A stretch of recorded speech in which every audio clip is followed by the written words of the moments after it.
Film Zakázané vzdelávanie oslovil mnohých odborníkov, medzi inými aj Vladimíra Červenáka, životného kouča a etikoterapeuta.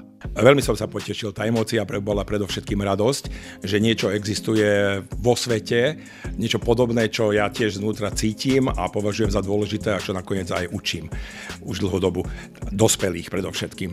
A veľa mojich žiakov mi hovorí, že prečo toto nie je v školách? Hovorím, preto, lebo sme to nechceli doteraz.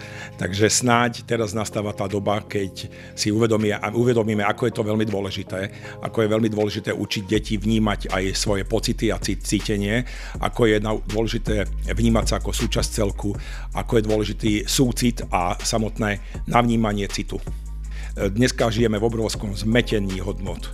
Takže ten moment, keď si človek k tomu sadne a uvedomí si, áno, toto je dôležité, lebo to je moja budúcnosť, to sú tie deti, na ktorých každému záleží a ako im to pripravíme, ako ich usmerníme do toho života, ale ako im nastavíme možnosti, lebo my ich vlastne neusmerňujeme, my im len otvárame pole možností, tak potom budú žiť a takí budú ľudia.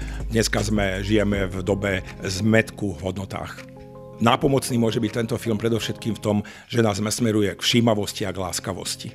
A to sú dve dôležité veci, ktoré by mal človek ako zručnosti získať.